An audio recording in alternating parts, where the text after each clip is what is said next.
It was a deadly holiday weekend for hikers in Utah's mountains. Several hikers out Labor Day weekend either falling to their deaths or severely injured. The hiking accidents happening on trails along the Wasatch Front.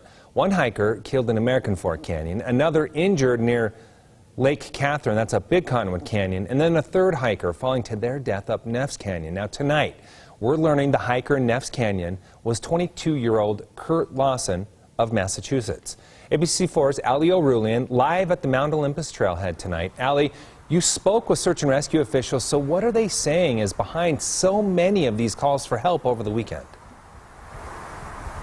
Glenn, they're citing this record-breaking heat as being the major cause for all of these injuries and all of these calls that they've been receiving. Salt Lake County Search and Rescue say that with the busyness of Labor Day weekend and these triple-digit temperatures, they've had a busy weekend of saves.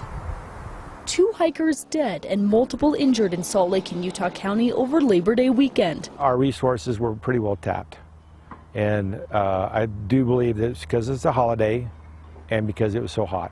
Wayne Bassham is a Salt Lake County Search and Rescue team member of 13 years. He says yesterday his team responded to 4 back-to-back rescue calls, the most he's ever seen in a day.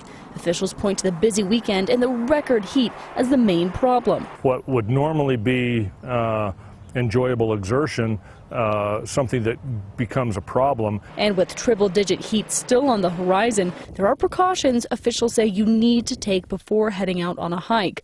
First, avoid and protect yourself from the heat as much as possible. Do your hike early in the morning.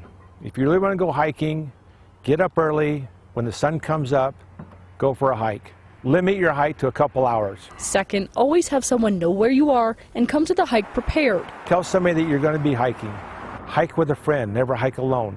Take more water and more food than you can ever possibly imagine. Third, make a plan before going on your trail and be ready to change those plans if things go wrong. Don't be afraid to call for help if needed.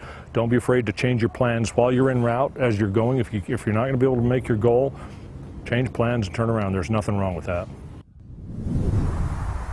And remember, these search and rescue teams are volunteer-based, so they're taking time out of their holidays, out of birthdays, in order to help hikers get home safely.